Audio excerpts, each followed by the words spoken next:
네, 이제 하나님의 말씀을 함께 보시겠는데요. 창세기 37장 21절부터 28절의 말씀이 되겠습니다. 자리에서 한번 일어나셔서 한 목소리로 함께 합독하도록 하겠습니다. 창세기 37장 21절 말씀. 루벤이 듣고 요셉을 그들의 손에서 구원하려 하여 이르되 우리가 그의 생명은 해치지 말자. 루벤이 또 그들에게 이르되 피를 흘리지 말라. 그를 광야 그 구덩이에 던지고 손을 그에게 대지 말라 하니 이는 그가 요셉을 그들의 손에서 구출하여 그의 아버지에게로 돌려보내려 함이었더라. 요셉이 형들에게 이르매 그의 형들이 요셉의 옷 곧 그가 입은 채색 옷을 벗기고 그를 잡아 구덩이에 던지니 그 구덩이는 빈 것이라. 그 속에 물이 없었더라. 그들이 앉아 음식을 먹다가 눈을 들어 본즉 한 무리의 이스마엘 사람들이 길르앗에서 오는데 그 낙타들의 향품과 유향과 모략을 싣고 애굽으로 내려가는지라. 유다가 자기 형제에게 이르되 우리가 우리 동생을 죽이고 그의 피를 덮어둔들 무엇이 유익할까? 자, 그를 이스마엘 사람들에게 팔고 그에게 우리 손을 대지 말자. 그는 우리의 동생이요 우리의 혈육이니라 하매 그의 형제들이 청종하였더라. 그때 미디안 사람 상인들이 지나가고 있는지라. 형들이 요셉을 구덩이에서 끌어올리고 은 20에 그를 이스마엘 사람들에게 팔매 그 상인들이 요셉을 내리고 애굽으로 갔더라. 아멘. 자리에 앉으시겠습니다. 네. 제가 오늘 내복을 안 입고 왔는데요. 네. 만만하게 본 것 같습니다. 또 지금 보니까 집사님 혹시 저기 히터 그 온도를 제가 맞춰놨는데 그게 맞은 것 같아요. 맞으면 이제 안 돌아가니까 뜨거운 바람이 안 나와서 이렇게 서늘함을 느껴지거든요. 온도를 조금만 더 올리면은 이제 다시 뜨거운 바람이 나올 것 같습니다. 제가 한번 60도로 맞춰놨는데 지금 60도로 돼 있어요. 한번 좀 더 온도를 올렸으면 좋겠습니다. 여러분 하나님께서 우리 요셉을 애굽으로 인도하셨습니다. 그런데 사실 하나님은 애굽으로 요셉을 인도한 적이 없습니다. 실제로는 요셉이 스스로 자신의 인생을 바라보면서 고백한 말입니다. 우리 창세기 45장 5절 말씀을 보면 이렇게 기록되어 있는데요. 같이 한번 읽어보겠습니다. 당신들이 나를 이곳에 팔았다고 해서 근심하지 마소서, 한탄하지 마소서. 하나님의 생명을 구원하시려고 나를 당신들보다 먼저 보내셨나이다. 아멘. 인생은 해석이라고 합니다. 여러분은 여러분의 삶을 어떻게 해석하고 있습니까? 여러분은 여러분의 삶을 다른 사람에게 어떻게 말하고 있습니까? 시편을 보면 많은 인생에 대한 해석이 담겨 있습니다. 오늘 바로 말씀이 요셉이 자신의 인생에 대한 해석의 고백입니다. 요셉을 애굽으로 보낸 사람은 따로 있습니다. 바로 요셉의 형입니다. 요셉은 17살에 어려운 일을 당했고요. 그리고 13년 동안 노예 생활을 했습니다. 그리고 30살이 된 이 요셉이 자신의 인생을 바라보면서 특별하게 해석하는 능력을 가지게 되었습니다. 아마 17살 때 요셉은 철없는 철부지 10대 소년이었는데요. 30살에 애굽의 총리가 된 요셉은 전혀 다른 사람이 되어 있었습니다. 이번 2024년 저희가 출애굽 창세기의 말씀을 통해서 바로 이 요셉의 변화의 흔적을 함께 따라가고 있습니다. 그렇게 되기까지 참 여러 일들이 있었는데요. 첫 번째로는 요셉이 구덩이에 던져졌습니다. 요셉은 아버지의 심부름을 떠났고요. 그래서 형들의 안부를 확인하기 위해서 도단까지 갔습니다. 지도를 잠깐 보시면 저 밑에 헤브론이라는 곳이 집이고요. 베델을 지나서 세겜에 형들이 있다는 소식을 들었습니다. 그런데 세겜에 형들이 없어요. 그런데 누군가가 도단에 있다 알려줬고요. 도단까지 형들을 만나러 아주 능동적으로 또 적극적으로 형들을 찾아 나서게 되었습니다. 그리고 드디어 저 멀리서 형들을 만나게 되고 형들 곁으로 발걸음을 막 합니다. 오늘 제가 예배 시작하기 전에 잠깐 이렇게 여러분들을 뵈니까요, 어떤 특별한 분들이 뭐 오랜만에 본 분이 있나 봐요. 막 반가워가지고 막 그분을 향해서 달려가더라고요. 근데 아마 이 요셉도 형들의 마음이 어떤지도 모르고 형들을 보고 막 급하게 이제 달려가고 있는 겁니다. 그런데 형들은 그 요셉을 보고 마음이 막 부글부글 끓는 거예요. 혹시 그런 분 있는지 모르겠어요, 여러분. 제가 여러분을 향해서 반가워서 가는데 왜 나한테 오는 거지? 하고 도망가는 마음으로 혹시 하고 있는 분이 모르겠는데, 형들은 요셉을 보면서 막 속이 막 부글부글 끓기 시작합니다. 와, 저 인간이 여기까지 쫓아왔네? 이런 겁니다. 그리고 막 저 멀리서 보니까 막 무지개 색깔 휘황찬란한 비단 옷을 입고 막 펄럭이면서 오는데 너무나 꼴불견인 겁니다. 그러면서 형들이 한 말이면 야, 죽이자는 거예요. 죽이자. 그런데 요셉은 이 형들의 속셈을 전혀 모릅니다.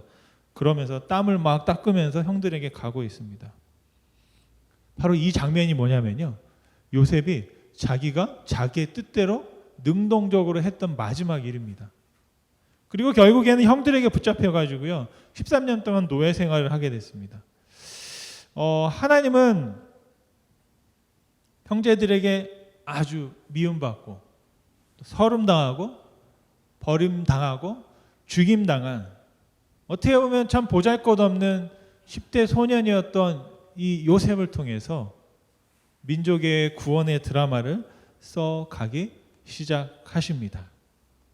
시작을 보면 어떻게 저런 일이 일어날 수 있을까 의문이 생깁니다. 여러분의 삶은 어떠십니까? 어쩌면 여러분은 이 요셉보다 더 나은 형편에 있지 않을까 싶습니다. 그럼에도 불구하고 우리가 살아가다 보면 내 힘대로 할 수 없을 때가 있습니다. 어떤 일도 내 뜻대로 할 수 없을 때가 있습니다. 내가 할 수 있는 모든 것을 다른 사람에게 넘겨줘야 하는 때가 있어요. 오늘 찬양팀의 한 자매님이 같이 못 나왔는데 뭐 하나 봤더니 자기 학부에 신입생들 면접과 이 채점하는 데 지금 가 있다고 하더라고요. 보니까 내가 어느 학교에 들어가려면 이 학교의 그 누군가에게 내 운명을 맡겨야 되는 거죠. 그래서 학교를 지원할 때, 또 때로는 취업을 위해서 내가 어떤 회사에 지원할 때, 그리고 내 병을 치료하기 위해서 내 생명을 또 의사 선생님에게 맡겨야 되고요.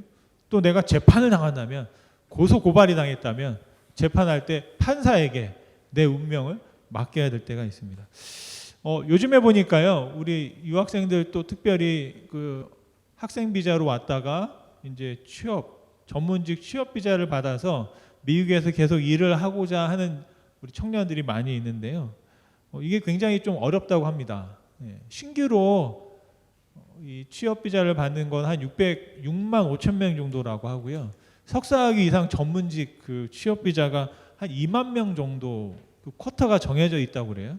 보니까 회사에서 필요하면 다 뽑는 게 아니라, 제가 보니까 2025년도께 이제 3월 달에 한 보름 정도 열리더라고요. 신청할 수 있는 기간이. 그런데 그 기간 안에 2만 명 이상이 훨씬 더 많은 사람들이 신청을 하는 겁니다. 그러니까 결국에 어떻게 되냐면 나중에 몇만 명 중에서 추첨을 한대요. 추첨을 해서 2만 명만 그 비자를 받게 되고, 나머지 비자를 못 받는 친구들은 다시 고국으로 돌아가면 한다라고 합니다. 참 어려운 그런 시절을 지나고 있는 거죠. 근데 제가 그 조항들을 쫙 봤더니 예외 조항이 있더라고요. 뭐냐면 이 쿼터에 들어가지 않는 숫자가 있어요. 2만 명에 들어가지 않아도 되는. 그게 뭔가 봤더니 비영리 단체, 아니면 뭐 학교의 그 연구원, 또 국가기관 연구원에 들어가는 건 그 쿼터에 안 들어가더라고요. 그래서 우리 혹시 청년들 중에 비자를 했는데 안 나오게 되면 저희 교회한테 한번 문의하세요.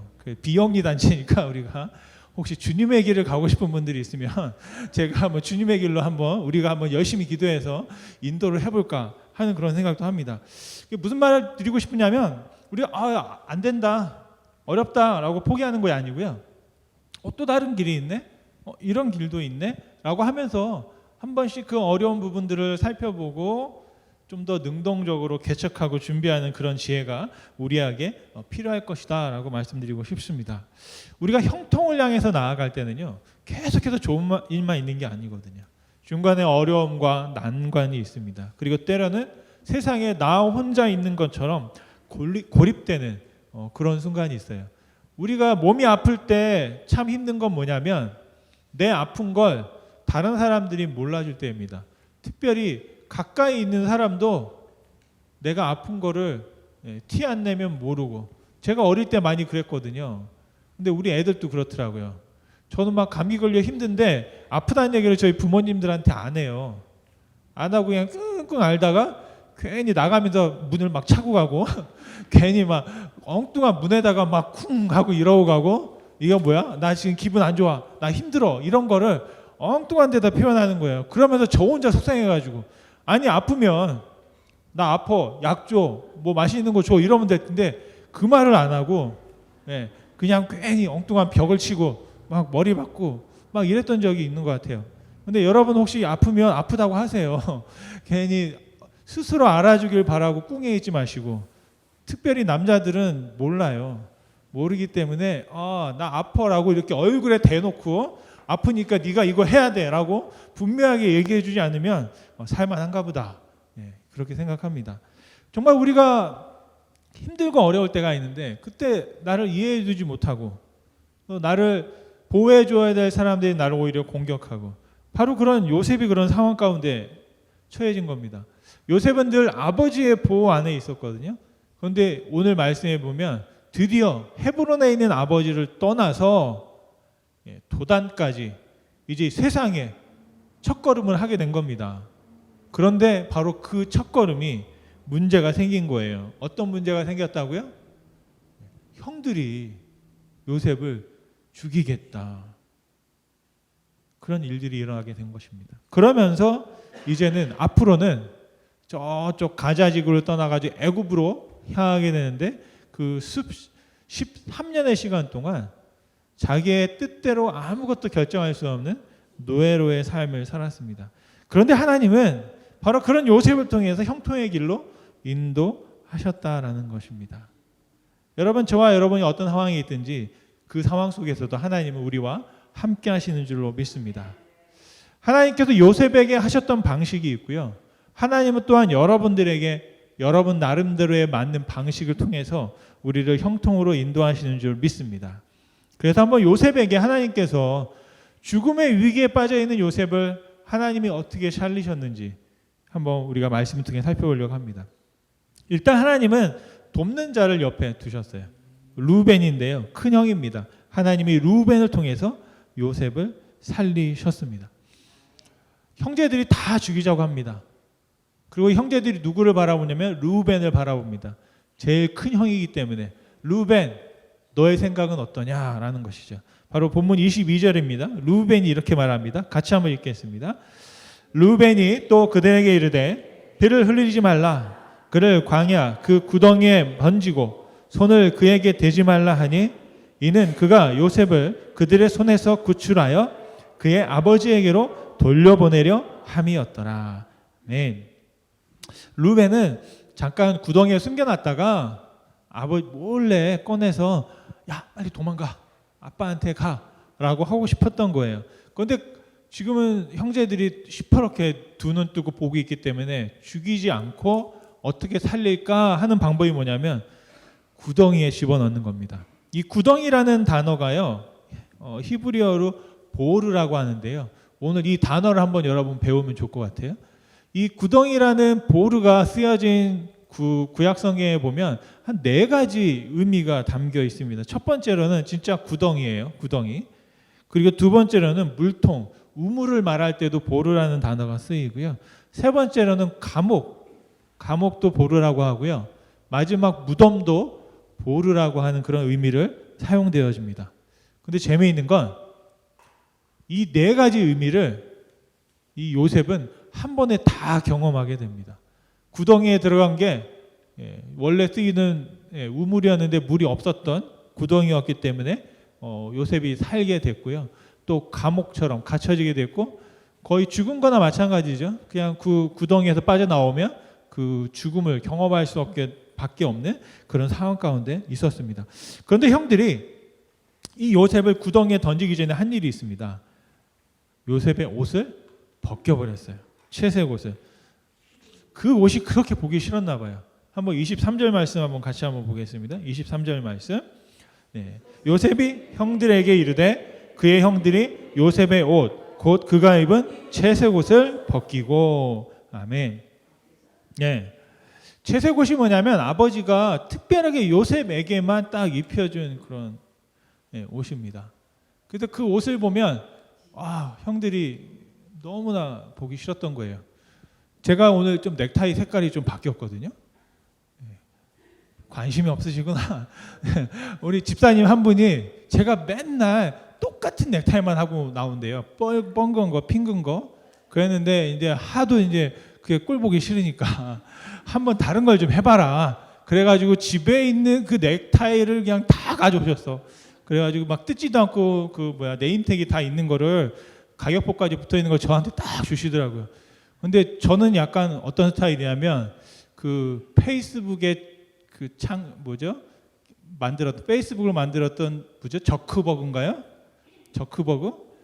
애플을 지었던 그 스티브 잡스 있잖아요. 이런 사람들은 사람들 앞에 설 때 항상 똑같은 옷만 입습니다. 그러면서 하는 말이 뭔지 아세요? 나는 시간이 없어. 나는 옷을 고르느라가 내 시간을 쓸 적이 없어. 그냥 난 항상 똑같은 옷을 입어. 그래서 보면 항상 시커먼 폴라티나 그냥 티, 검정 티 뭐 이런 것만 입고 나오거든요. 그래서 제가 그걸 보고 나도 저걸 따라해야지. 나도 맨날 똑같은 옷만 입어야지. 그리고 누가 뭐라고 그러면 저는 기도 안 하고 말씀 준비 안 하고 내가 어떤 넥타이 색깔을 고르는지 나는 그런 데 시간을 쓸 수가 없습니다 라고 말하고 싶은데 사실과는 좀 다르죠. 여하튼 제가 좀 게을러서 그냥 편한 걸 자꾸 입다 보니까 그래서 제가 그 많은 것 중에 하나를 골랐어요. 지난 수요일날 넥타이를 했는데 오늘 아침에 보니까 없는 거예요. 그게. 알고 보니까 또 교회에다가 풀러놓고 와서 그래서 엉뚱한 거 지금 또 다른 거 지금 이렇게 하고 왔는데 그게 뭐냐면 이렇게 보이는 사람들한테 보이거든요. 형들한테는 그 요셉이 입은 옷이 너무나 보기 싫었던 거예요. 그래서 그것을 딱 벗겨가지고 벗기면 어떻게 되는지 아세요, 여러분? 여러분 잠바를 벗으면 속옷만 입게 되는 거예요. 사막에서 이 겉옷은 생존과 관련된 겁니다. 옷이 벗겨졌어요. 속옷만 입은 채로 구덩이에 들어갑니다. 그런데 하나님의 은혜가 하나 더 있는데 24절 말씀해 보니까 그 구덩이에 비어 있었다. 그게 뭐냐면 물이 없었다는 거예요. 같이 한번 읽어보겠습니다. 시작. 그를 잡아 구덩이에 던지니 그 구덩이는 빈 것이라 그 속에 물이 없었더라. 원래는 이렇게 물을 담아놓는 구덩이였는데 그런 구덩이에 물이 없었기 때문에 요셉이 살았다는 겁니다. 첫 번째로 이 큰 형을 통해서 요셉이 일단은 죽지 않았어요. 왜냐하면 지난주에 말씀드린 것처럼 원래 요셉을 어떻게 해요? 죽여서 던지자 그랬는데 이 루벤이 죽이지 말자. 그냥 던지자. 그렇게 한 거예요. 두 번째로는 유다를 통해서 하나님께서 요셉을 그 구덩이에서 건져내십니다. 구덩이에 들어갔습니다. 형들은 여러분 뭐 할까요? 죽기를 기다리는 겁니다. 요셉이. 죽기를 기다려요. 근데 기다리다 보니까 어때요, 여러분? 금방 안 죽잖아요. 기다리다 보면 어떻게 됩니까? 오늘 제가 이렇게 말씀을 전하고 막 설교를 하는데 이게 막 12시가 넘어가고 막 그러면 갑자기 몸에서 이상한 신호가 오지 않으세요? 꼬르륵거리고 잠깐 때가 된 것 같은데 이게 배가 고파지잖아요. 사람이요 너무 잔인한 거 있죠, 여러분? 형제들이 요셉이 거기 들어가 있는데 기다리다 지쳐가지고 뭘 느껴요? 허기를 느껴요. 배가 고파진 거예요. 25절 말씀입니다. 같이 한번 읽어보겠습니다. 시작. 그들이 앉아 음식을 먹다가 눈을 들어본즉 한 무리의 이스마엘 사람이 길리앗에서 오는데 그 낙타들의 향품과 유향과 모략을 싣고 애굽으로 내려가는지라. 아멘. 와, 여기 안에 정말 많은 이야기가 들어 있습니다. 근데 제가 이 장면을 보고 정말 경악을 했어요. 와, 자기 동생을 죽으라고 구덩이에 던져놓고 자기들은 뭘 하고 있어요? 둘러앉아서 음식을 먹고 있어요. 제가 요즘에는 금식 기도를 안 하는데 예전에 금식 기도 한 적이 있었거든요. 금식 기도를 하는데 어떤 분이 저를 위로한다고 오셔가지고 와서는 밥을 먹는 거예요. 저는 굶고 있는데 막 음식이 나고 그 라면 냄새가 얼마나 맛있던지 얼마나 고통스러운지 모릅니다. 그랬는데 여러분 요셉의 입장이 돼보세요. 구덩이에 있는데 형들이 뭔가 해. 냄새를 맡으니까 밥 뭐 하고 있네. 고기 굽는 냄새가 막 양고기 냄새가 나고 막 그 구사 냄새가 들려오면 얼마나 고통스럽겠어요. 안 그래도 배고프고 추운데. 근데 형들이 지금 그러고 있었다는 거죠. 그러면서 제가 이 말씀을 묵상하면서 또 한번 생각해 본 건 뭐냐면 나도 때로는 누군가에게 잔인한 적이 있었을까라는 생각을 한번 해보게 됩니다. 철이 없으면 그럴 수 있는데 철이 들어서도 그럴 수 있구나라는 생각을 해요. 왜냐하면 저는 몰랐는데 나중에 지나고 나서 보니까 나 때문에 힘들었다라고 하는 사람들이 있어요. 멀리 없어요. 저랑 같이 사는 사람이 그래요. 같이 사는 사람이 나 같은 사람하고 사는데 왜 힘들까? 저는 항상 그런 생각을 하거든요. 그런데 저랑 다른 사람들은 다 부러워하는데 아니에요? 안 부러워하나요? 그런데 저랑 같이 사는 사람은 너도 한번 살아봐 뭐 이런 말을 이제 합니다. 제가 밖에 나가면 나이스 하니까 저런 남자가 어디 있어 세상에 막. 그런데 이제 살고 있는 사람은 저 때문에 힘들다고 하는 거예요. 요즘 얘기는 아니고 옛날 얘기예요. 옛날 얘기. 그러면서 생각한 걸 뭐냐면 나도 누군가를 그렇게 어렵게 하고 힘들게 할 수 있겠구나. 본의 아니게 저 사람은 정말 힘들어 죽겠는데 난 옆에서 혹시 밥 먹고 있지 않았나?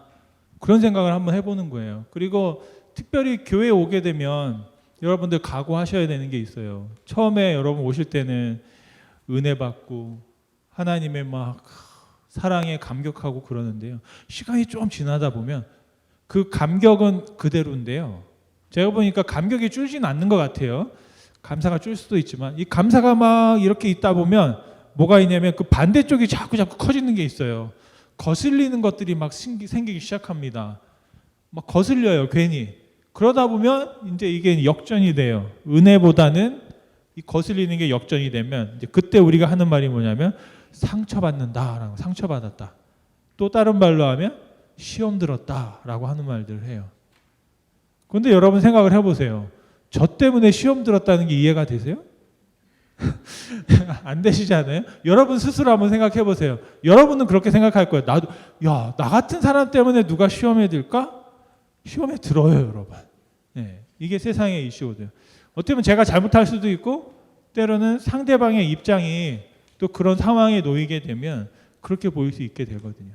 그래서 이 모든 걸 우리가 서로 용납하고 이해하고 어떻게 이 문제와 어려움들을 해결할까를 한번 고민해 보는 거예요. 근데 그 시작은 뭐냐면 나 때문에도 힘들 수 있다라는 거를 우리가 한 번쯤 먼저 생각해 보는 게 필요합니다. 만약에 이런 생각이 없으면 이해가 안 되거든요. 받아들일 수가 없거든요. 그래서 저는 오늘 형들의 모습을 보면서 어떨 때는 내가 했던 그 말 때문에 그 누군가는 상처받고 힘들어질 수도 있겠구나. 또 제가 이렇게 무심코 하는 이 설교 때문에 저랑 같이 사는 사람은 상처받을 수도 있거든요. 그러니까 이런 작은 또 큰 일, 뭐 그런 조그만 일들 때문에 우리가 어려움을 겪을 수 있다. 그래서 내가 하나님이 아니다. 나도 사람이다. 라는 그런 곳에서부터 우리가 한번 시작할 때 우리의 관계들을 좀 더 유연하게 또 하나님 은혜 안에 살펴볼 필요가 있다라고 생각을 합니다. 그래서 하나님께서는 유다를 통해서 바로 이제 요셉을 건져내기 시작하시는데요. 어떻게 됐냐면 밥을 먹고 있다가 어떤 일이 벌어졌냐면 갑자기 이상한 소리가 나기 시작합니다. 막 시끄러워요. 뭐 낙타 소리도 나고 막 먼지도 나고. 그래서 딱 보니까 상인들이 지나갑니다. 아까 25절 말씀해 보니까 그 사람들이 길리앗에서 왔고 애굽으로 가고 있다는 거죠. 근데 그 광경을 보고 이 유다가 아이디어를 냅니다. 이렇게 하면 요셉을 살릴 수도 있겠다. 그 방법이 뭐냐면 야 죽이지 말고 팔자. 팔면 돈도 생기고 우리 손에 피도 안 묻히게 되고 또 우리 이거 잘 해서 나눠 가지면 되지 않겠느냐. 또 우리가 만약 누군가를 죽이게 되면 그 대가를 또 죽음으로 갚아야 되는데 우리는 죽이지 않았기 때문에 내가 지은 죄도 큰 죄가 아니고 작은 죄를 짓고 똑같은 결과를 얻을 수 있어요. 그게 뭡니까? 요셉을 다시 안 보는 거예요. 그냥 보내버리면 죽지 않아도 다시 볼 일 없게 만들어버리는 거죠. 그런데 우리에게는 돈도 생겨요. 오늘 말씀해 보니까 돈을 벌었어요. 은 20개. 그러니까 아마 10형제니까 은 2개씩 나눠 가지면 되겠죠. 그래서 이 유다가 형제들에게 넷째거든요. 유다는 형제들에게 쫙 설명을 했더니 또 넘어와요. 형제들이. 그래, 그것도 좋은 생각이다. 근데 바로 이 유다의 이 계략에 넘어가면서 형제들이 드디어 어떻게 해야 됩니까? 야, 요셉을 꺼내자. 그러면서 세 번째로 하나님께서 바로 이 지나가는 상인을 통해서 요셉을 애굽으로 보내셨다라는 것입니다. 형들이 요셉을 구덩이에서 끌어올렸습니다. 오늘 말씀해 보니까 28절 말씀인가요? 28절 말씀. 네, 같이 한번 읽겠습니다. 28절. 그때 미디안 사람 상인들이 지나가고 있는지라 형들이 요셉을 구덩이에서 끌어올리고 은 20의 그를 이스라엘 사람들에게 팔매 그 상인들이 요셉을 데리고 애굽으로 갔더라. 여러분 한번 상상을 한번 해보세요. 애굽으로 요셉이 끌려가고 있는데 그 끌려가는 요셉을 형들이 봤을까요? 안 봤을까요? 저는 안 봤을 것 같아요. 보지 않고 그냥 양들이 어딨나 딴짓하면서 이 요셉을 그냥 끌려가게 두었을 것으로 생각합니다. 그런데 그런 와중에도 흥정을 했고요. 결국에는 이 상인들이 요셉을 끌고 애굽으로 가게 되었습니다. 여러분 어떻게 됐든지 간에 결과적으로는 하나님께서 이 요셉을 애굽으로 보내셨어요. 아마도 형제들과 그 부모 사이에 계속 있었다면 더 큰 다툼과 문제가 일어나지 않았을까 싶기도 합니다. 여러분 말씀을 마치면 우리 가운데 많은 고통들과 어려움이 올 때가 있습니다. 그런데 그 고통을 비범하게 하는 지혜가 우리에게 필요한데요. 예수님께서는 자신이 당한 그 고통을 통해서 비범한 삶을 사셨던 것을 우리가 볼 수 있습니다. 특별히 오늘 말씀을 보면 말씀에는 요셉의 목소리가 없어요. 요셉이 무슨 말 했다는 게 한마디도 없습니다. 요셉이 얼마나 억울했을까요? 요셉은 아마 울부짖었을 것 같습니다. 그런데 그 하소연이 한마디도 없어요. 저는 이 장면을 이렇게 쭉 보면서 예수님의 모습이 떠올랐습니다. 예수님의 마지막도 보면 십자가 앞에 갈 때 그 재판을 받으시는데 말씀하지 않으십니다. 침묵하십니다. 왜 그렇게 하셨을까요, 여러분? 예수님은 아셨던 것 같아요. 지금 내가 무슨 말을 해도 저 사람들이 듣지 않는다. 내가 무슨 말을 해도 내 말에 귀 기울여 주지 않는다라는 것을 아셨을 것 같습니다. 우리가 살아가면서 경험하는 또 고통 중에 하나는 내가 누군가에게 그렇게 소리쳐 말하는데도 들어주지 않고 받아들여지지 않을 때 아닌가 싶습니다. 제가 몇 년 전에 병원에 갔을 때 비슷한 경험을 했어요. 목이 아파요. 의사 선생님한테. 여보세요. 그때 하는 말이 이상 없어요. 아니요, 전 아프다고. 그랬더니 그럼 피 검사를 해보죠. 검사를 했어요. 정상이에요. 그 다음에 또 아니 아프다고요. 어디가? 머리가 아파요. 그래? 머리가 아프면 또 뭘 찍어볼까요? 정상이에요. 뭐 했는데 다 정상이라는 거예요. 저는 아파 죽겠다는데. 그러면서 그 의사 선생님이 나중에 뭐라고 그랬다고요? 당신 뭐 하는 사람이에요? 목사예요. 그랬더니 기도해 보세요. 그러더라고요.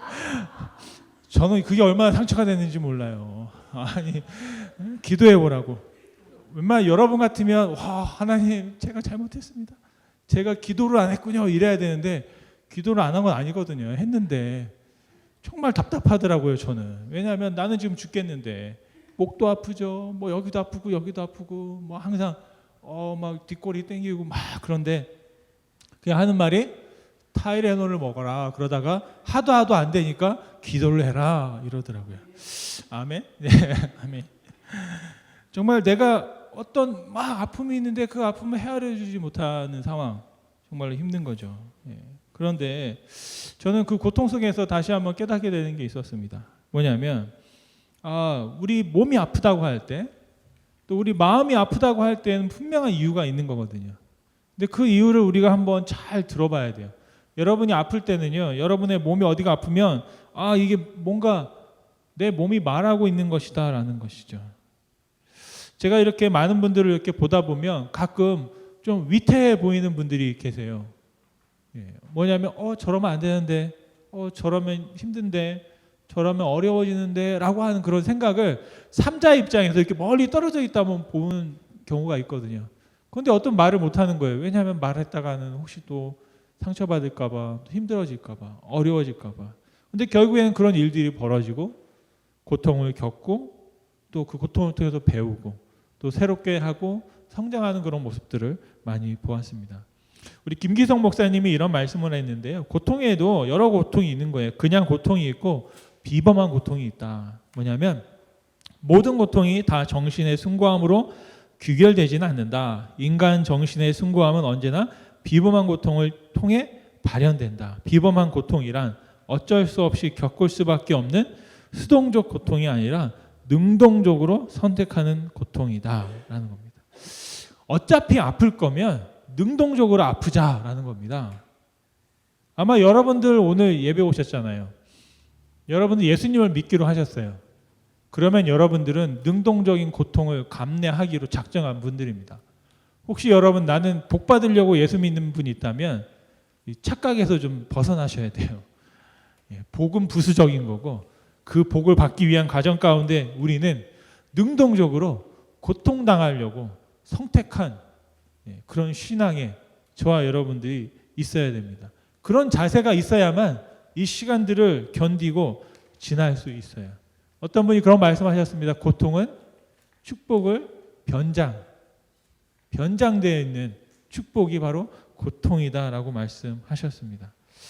요셉은 형들을 찾아내기 위해서 도단까지 능동적으로 갔는데 그 결과가 굉장히 비참했습니다. 그런데 놀라운 것은 요셉이요, 자기 뜻대로 할 때보다 자기 뜻대로 할 수 없을 때 더 큰 일을 했다는 거예요. 여러분 이게 신기하지 않으세요? 내가 뭔가를 하고 싶은 걸 내 뜻대로 할 때보다 오히려 내 뜻대로 할 수 있는 게 없었는데 주어진 상황에서 그 일들을 감당하다가 더 큰 일을 했다는 거예요. 강주인 목사님이 이런 말씀하셨습니다. 예수님도 마찬가지다라는 거예요. 예수님은 능동적으로 3년의 사역의 시간이 있었습니다. 그런데 수동태로 십자가에 계신 시간에 더 많은 일을 이루셨다라고 말하고 있습니다. 어쩌면 여러분 내가 힘이 있을 때, 내가 또 젊을 때, 또 내가 능력이 있을 때 무언가를 막 할 수 있다고 생각하잖아요. 근데 그것은 내가 가지고 있는 것만큼만 할 수 있는 거죠. 근데 오히려 내가 지금 아무것도 할 수 없어? 내가 정말 요셉처럼 저 구덩이에 있는 것 같아? 또 요셉처럼 내가 노예로 끌려다니는 인생을 사는 거 아니야? 라고 고민할 때가 있을지도 모르겠습니다. 그런데 그럴 때 하나님이 우리와 함께 하신다면 우리는 그 이전에 내가 내 힘으로 할 수 있었던 것 그 이상의 더 큰 일과 더 많은 일들을 우리가 감당할 수 있게 되는 줄로 믿습니다. 여러분, 하나님은 철없던 요셉을 통해서 놀라운 민족의 구원의 드라마를 쓰셨습니다. 하나님께서 요셉을 끝까지 쫓아가셨어요. 여러분, 저와 여러분들이 지금 어디에 계시고 어디서 무엇을 하든지 하나님은 우리를 끝까지 지키시고 보호하시고 함께 하시는 줄 믿습니다. 여러분, 믿음이 무엇일까요? 믿음이라는 건 앞으로 이렇게 될 줄 믿습니다 라는 게 믿음이 아니고요. 지금 나에게 주어진 것을 가지고 내가 지금 무언가를 하는 것, 그것이 믿음인 줄 믿습니다. 우리가 삶을 살다 보면 때로는 구덩이에 들어갈 때가 있습니다. 정말 감옥 같은 곳에 갇힐 때도 있고요. 창살은 없는데 갇혀있는 느낌이 나기도 하고요. 이러다가 정말 죽음에 이르는 게 아닌가라는 두려움에 빠질 때도 있습니다.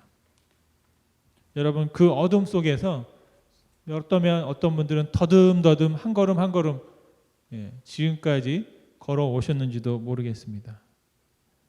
그런데 바로 그 고통이 우리를 비범하게 또 형통의 길로 인도하는 과정이라는 사실을 여러분 믿으시기 바랍니다.